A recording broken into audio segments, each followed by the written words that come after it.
The Edmonton Oilers are well positioned going into 2024-2025. But what does their long-term plan look like?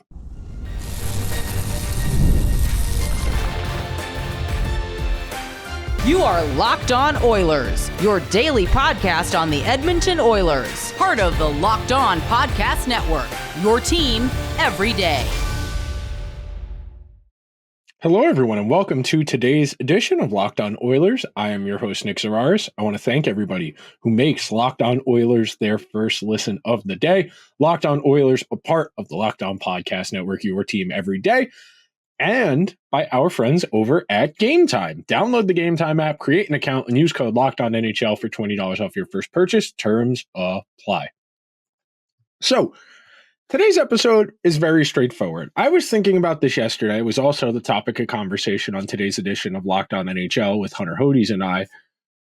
We wanted to talk about the NHL from a macro perspective, not just one team, not just this upcoming season. We wanted to talk about the next 5 years within the NHL. And we came up with a few categories to break down our evaluations of where all 32 teams are at. And obviously, being that this is Locked On Oilers, I'm going to give you guys the extrapolated out full picture for the Oilers, because on Locked On NHL, we did our best to hit all 32 teams, but obviously in a 30-minute show, you only have so much time. But here on Locked On Oilers, I can extrapolate, I can build out, and I can explain where I think the Oilers are at, where they're going. And I graded all 32 teams based on this criteria: what they look like right now. So what are their odds going into this upcoming season? The Oilers grade out very well there.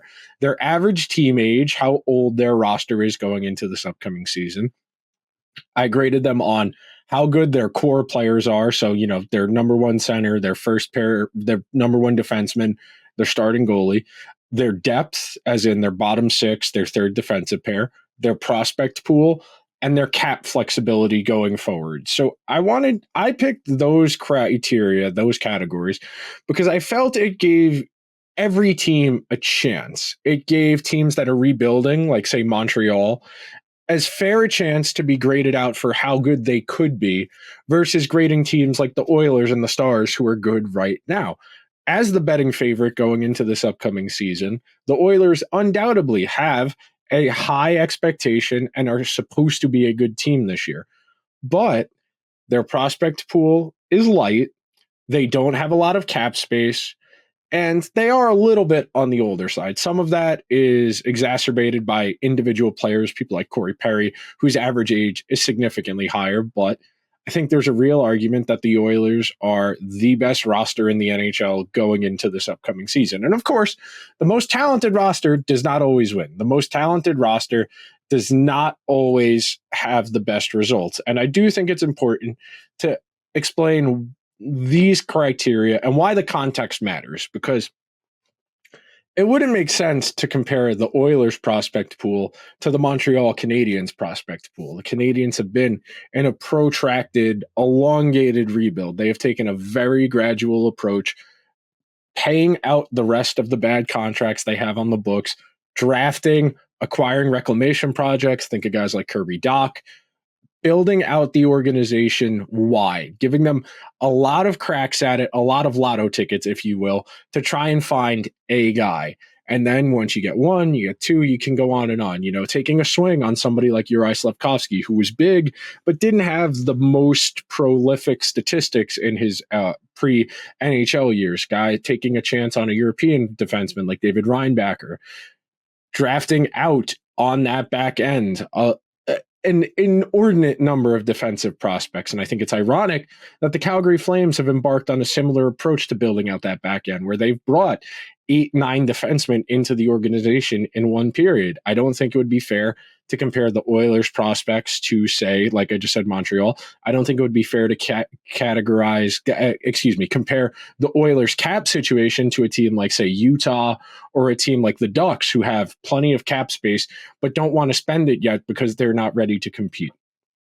You want to give these teams reasonable ways to compare against each other. It's why I like to do a rubric. When I'm ranking things, I like to do 5, 6, 7, even 8 categories if I can, to compare guys across. That way I can build out a total score on a rubric and then compare the total scores. And that way, everything is reasonable. All the categories are equally valued so that teams that are well positioned for like 3 or 4 years from now, like Montreal, like the Ducks, those teams do get credit because the context does matter. The Oilers are going into the season with the expectation that they have as good a chance, if not the best chance, to take home the Stanley Cup this upcoming season. That's the goal. It is a reasonable goal. If you're a team like the Sabres, your goal this upcoming season is let's solidify our goaltending between Ukko-Pekka Luukkonen and Devin Levy. Let's see if we can make a jump on the back end with Owen Power, Rasmus Dahlin, Samuel Girard. Let's see if we can get a consistent, healthy season out of Tage Thompson. And then maybe we're ready to go next year. We go push some chips in at the deadline. Maybe we try and do another player-for-player trade like they did doing Middlestad for Samuel Girard. Excuse me, not Samuel Girard, Bowen Byram. Mixed up my left-handed Colorado Avalanche defenseman, excuse me, if you will. You want to have these ideas laid out. You want to build it out because it sets up an interesting way to think about the Oilers. Good general managers are not going day to day, week to week. A good general manager has a plan A, plan B, plan C, plan D, plan E for right now, for next year, the year after that, the year after that, the year after that. Now, the Oilers sit with an average roster age going into this upcoming season of 28 and a half. That is on the older side. Detroit is older at 29 and a half. Nashville, 28.9 years old. But for the most part, 28.6 for the Penguins. The Washington Capitals average age is 28. There are a lot of teams in that ballpark. 28.7 for Tampa Bay, 28.1 for St. Louis, 28.1 for Seattle. But Edmonton is on the older side. We know that. They are a team that is at close to the peak of their championship window. They do not have young prospects waiting in the wings to assume big roles. The assumption is Philip Broberg is going to come in and play in the top 4. He is not going to be a first pair guy. He very well could be down the road, but 2 or 3 years from now, the rest of the team is probably going to look different. You probably won't have Ekholm. You almost certainly won't have a Vander Kane. You probably have Dylan Holloway in a top 6 role. You don't know what Zach Hyman's going to look like. You don't know what Ryan Nugent-Hopkins is going to look like. Is Stuart Skinner your long-term goalie? Whenever this contract he's on right now is up, are you going to be comfortable going, 7 by 7, 7 by 8? And I know 7 years times $8 million per for Stuart Skinner sounds like a ton of money right now. And it is, but by the time that contract comes due, he's going to be worth that in relation to where the salary cap is going. So while in this exact moment, the Oilers have no cap flexibility, as we've discussed a lot this summer, they are currently over the salary cap as we sit here on August 1st. Over time, that will become more palatable. You will be able to get away from Evander Kane's contract. Maybe 2 or 3 years from now, you can find a way to get out of Darnell Nurse's contract. You are going to have opportunities to build out. You have a great core. You have arguably the best core in the entire NHL. So we're going to take a quick break. We're going to come back, and then we're going to start going category by category. We talked about in our rubric, evaluating the Oilers. We'll talk about some of the teams they're in direct competition with for right now, and then say 2, 3, 4 years from now. So be sure to stick around to this episode of Locked On Oilers, where we've got your team covered every day. It's summer. That means barbecues, the beach, hot dogs, and of course, baseball and concerts. I am going to the Yankees Blue Jays tomorrow. I am going to Green Day on Monday. I'm going to Action Bronson next Thursday. And I got my tickets for all 3 of those events from our friends over at Gametime, with some of the best features in the ticket buying business. Things like zone deals, where you choose a section and let Gametime choose the seats. All-in pricing, where they show you the total up front with no surprise fees at checkout. Seat views, where you get a panoramic view from your seat in the app before you buy. The lowest price guarantee, or Gametime will credit you 110% of the difference. And Gametime ticket coverage. Your purchase is covered with the most flexible customer service policy in the business. So take the guesswork out of buying baseball and concert tickets with Gametime. Download the Gametime app, create an account, and use code LOCKEDONNHL for $20 off your first purchase. Terms apply. Again, create an account and redeem code LOCKEDONNHL for $20 off. Download Gametime today. Last minute tickets, lowest price, guaranteed. You watching Fox Sports or ESPN on TV all day? Have to turn down the volume with all that shouting? Make the switch to Locked On Sports today, a free 24/7 sports streaming channel programmed for you every day to bring you the biggest stories without all the screaming. Locked On Sports today brings you can't miss analysis, opinions, and news, streaming 24/7 on YouTube or the free Amazon Fire TV channels app, part of the Locked On Podcast Network, your team every single day. So, coming into this upcoming NHL season, coming off of a year where they finished as the runners-up, they went to Game 7 of the Stanley Cup Final. Entering this season, the Oilers sit at 8.5-1 to take home the Stanley Cup. They are one of four teams I have in my rubric I have graded as a 5 for 2024-2025. The Oilers are graded a 5, the Florida Panthers are graded a 5, the Dallas Stars are graded a 5, and the Vancouver Canucks I have graded as a 5. Those are teams well positioned right now, this upcoming season, to be the last team standing. And it's very easy to understand where I come to those conclusions. When we talk about core players, the Oilers have the best 1, 2, 3 in the entire sport. There will be people who are Avalanche fans who will say, well, what about McKinnon, Rantanen, and Makar? They're close. If you wanted to take that trio over McDavid, Draisaitl, Bouchard, I would understand it.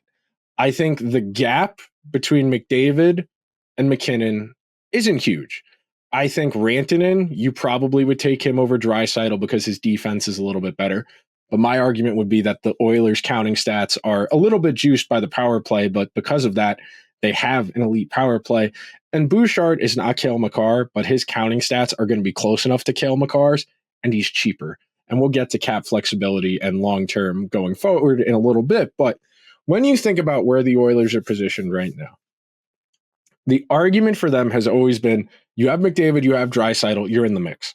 At the very least, you're a playoff team. And it's taken a little while for the Oilers to consistently get there. You know, the Oilers did waste the first few years of both of their primes. And they're not old by any stretch in terms of real life or in hockey. McDavid's 27, Draisaitl's 28, but you did waste the cost-controlled years. And that's what's going to sting about this conversation as we progress and we start talking about finances and projecting it out 2, 3, 4, 5, even 6 years from now. But they have as good a 1-2 punch in the sport. That gets you a seat at the table. And then you have to go out a little bit more. Well, who's your best winger? Zach Hyman. Okay.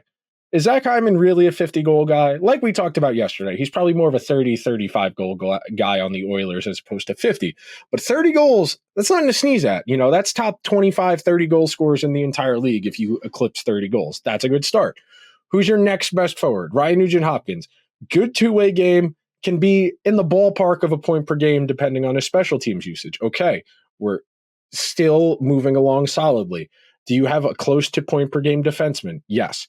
Do you have a good defensive defenseman? Yes. Do you have a good number 3 defenseman? No. That's the weak point of the Oilers core. They do not have a number 3 defenseman they can trust, and they also don't have a goalie who has a huge track record. I'm not saying I don't trust Stuart Skinner, but I'm saying if you compare it to the Florida goaltending situation, the Rangers, Dallas, Vancouver, etc., you're going to trust Shesterkin, Bobrovsky, Demko, Ottinger, Jeremy Swayman of the Bruins. You're going to trust the goaltending situation of other teams more. But because the Oilers are a strong 5-on-5 team, because they have depth, which we're about to get to, you can say, well, they can make up for that lack of raw goaltending talent, because if he doesn't have to do as much, he's going to be able to play at a higher level. And that's the argument for an Edmonton, a Toronto, a Carolina approach to the goaltending position. You can manufacture decent goaltending if you have good 5-on-5 play in front of the goalie.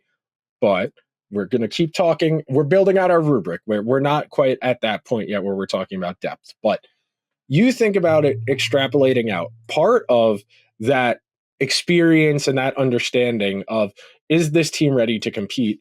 I do think when you are a team that is trying to win the Stanley Cup, having an older roster like the Oilers do, we talked about they're almost an average roster age of 29 years old, one of the oldest in the entire league. When you are trying to win the Stanley Cup, that experience does help. You think about Corey Perry, who's got enough losing Stanley Cup final experience for maybe the entire NHL if you want to divvy up one game lost in each of those series to everybody else. But you've got that. Now, everybody on your team, except for, Skinner, Arvidsson, and Arvidsson went to a cup final with Nashville. Skinner hasn't been to the playoffs, of course, in his career, but for the most part, almost your entire team has a Stanley Cup final appearance on their resume. And getting to the Stanley Cup itself and losing doesn't really matter, but the experiences from that playoff run do matter. You think about the type of mental resolve the Oilers showed being able to come back from down 2 games in the Vancouver series. You think about the resolve they showed coming back from 3 games down in the Cup final to force a Game 7. That does matter.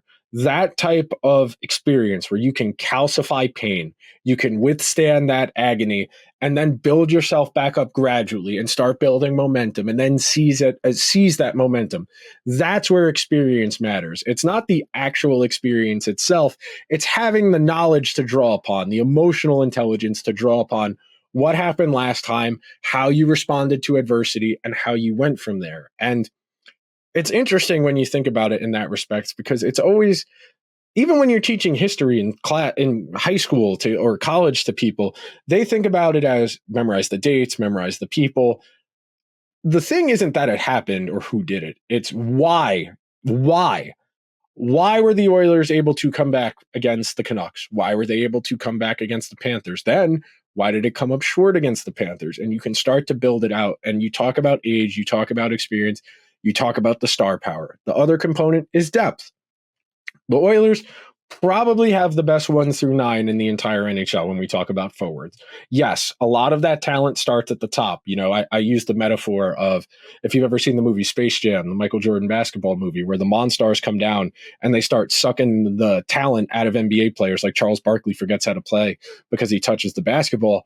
If you were to put all of the Oilers forwards' talents in a basketball, they would have the most raw total talent out of any team in the entire NHL, just forwards. Because when you start at the top with McDavid and Draisaitl, the only other team that's close is Colorado and maybe Toronto, but I'm taking McDavid and Draisaitl over Marner and Matthews, even if I think Marner might be a better individual player than Draisaitl because of the experiences, because of the mindset, because he is not being weighed up. The adversity he is facing is not weighing on him as much as Marner's in Toronto's is. So we're going to take one more quick break. We're going to talk about cap. We're going to talk about prospects and projecting it out going 2, 3, 4, 5 years into the future. So be sure to stick around to this edition of Locked On Oilers.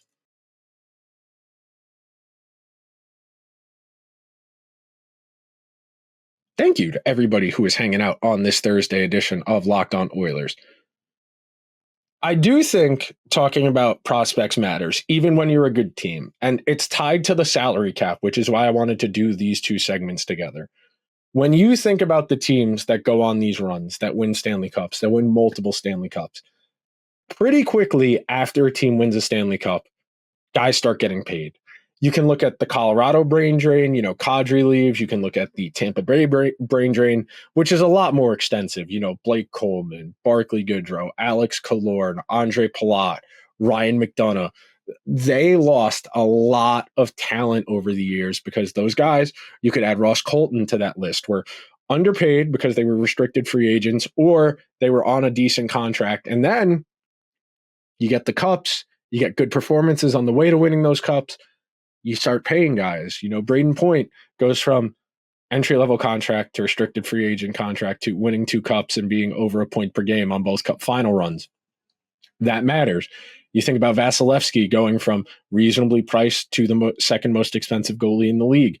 Winning 2 cups will do that for you. Of course, he signed the contract after winning the first one, and then they went back-to-back. But when you are a team like the Oilers that has the core in place, that has McDavid, Draisaitl, Bouchard, Nugent-Hopkins, and Hyman, when you have that 5 guys as a foundation, you are going to try and do everything in your power to keep those 5 guys. And you see other teams that are kind of dealing with the repercussions of this mindset. You look at Vegas right now. You look at Colorado right now. You look at Tampa Bay right now. Those are very light forward groups. Colorado doesn't really know what their forward group is going to look like. You probably aren't banking on Landeskog. You probably aren't banking on Valeri Nichushkin. So you're telling me Miles Wood? You're telling me Ross Colton? Really quickly, you can start to ask some questions about the state of that team. Look at Vegas. You lose Marchessault, you lose Chandler Stevenson, and we're replacing them with Victor Olofsson. And look, I can't lie. I've always been a proponent of Olofsson. I've thought he didn't get a great opportunity in Buffalo, and then guys got higher up than him in the pecking order, and that kind of usurped his ability to grow, to develop. And he's not a bad buy low candidate. You got the Jack Eichel connection to him, so maybe they can manufacture some productivity out of him, even if that's not necessarily reflective of where his talent is at in the present. And then building off of that, if the Oilers are going to maintain this window, the contracts of Draisaitl, McDavid, and Bouchard are going to be pivotal. And once you pay those guys, you do need to start graduating prospects to your NHL roster because those guys are cost controlled.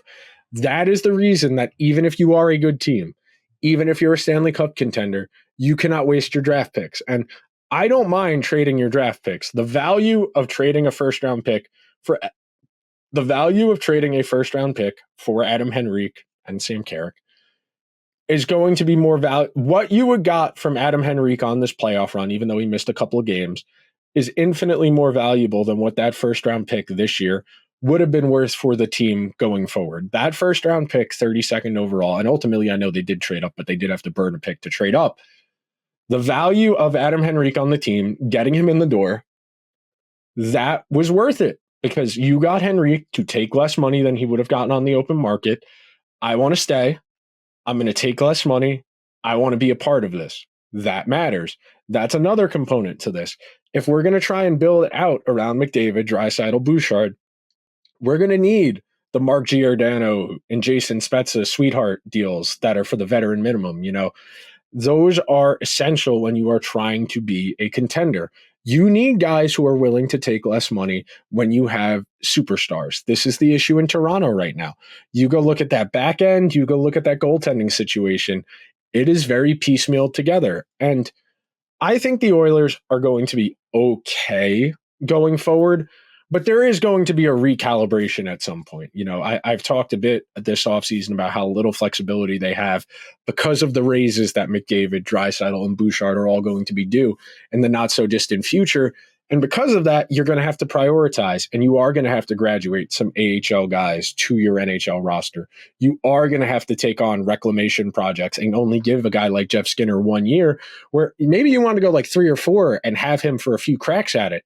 Instead, it's a mutual thing. Jeff Skinner says, I go to Edmonton, I ride with Draisaitl. I score 25 goals. I can get a 5 or a 6 year deal from a bad team. I can get one last good contract. Someone like Arvidsson coming off of a major injury.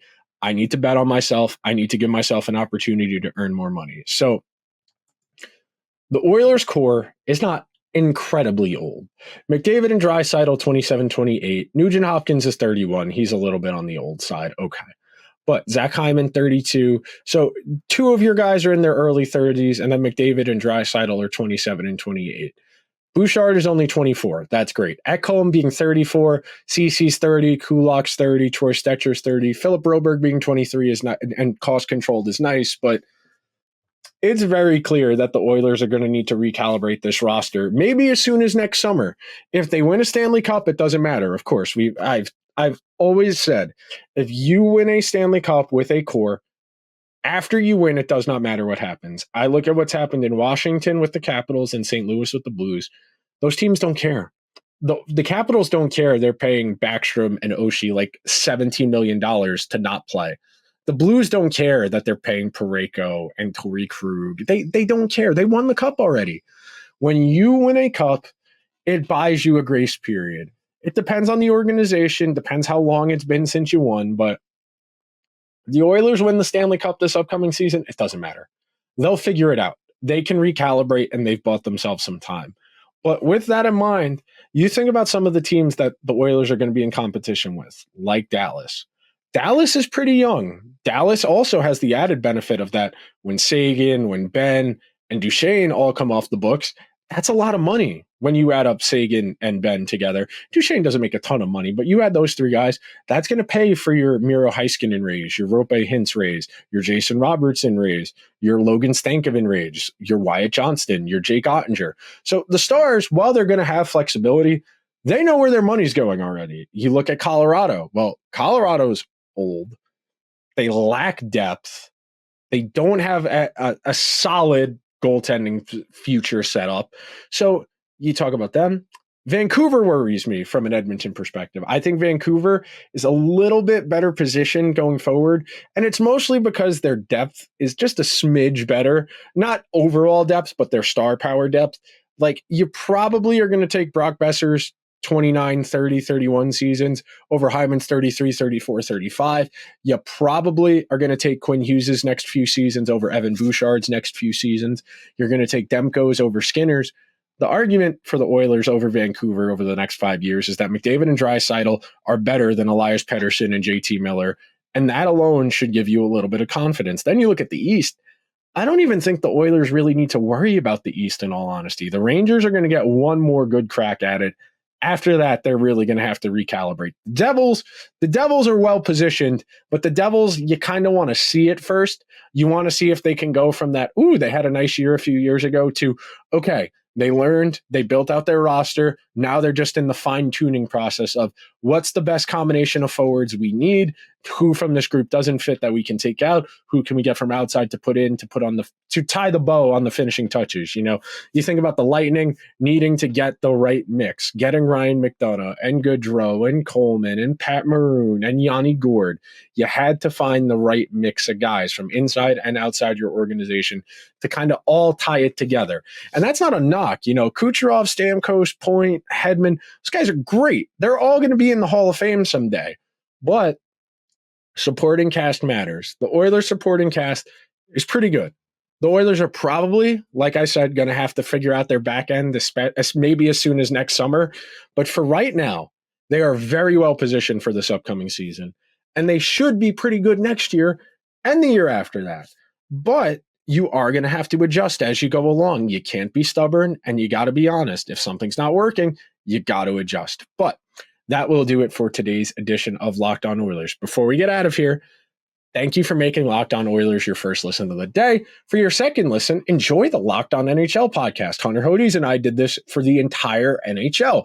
Locked On NHL provides you with a national perspective on all things NHL each and every day, with national experts and local insight on every team in the league. Available on YouTube or wherever you get your podcast, part of the Locked On Podcast Network, your team every day.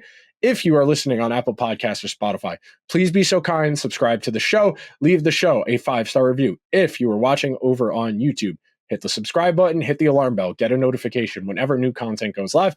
Tell me, how do you feel about the Oilers' future going forward? I'll talk to you guys tomorrow. Until then, let's go Oilers.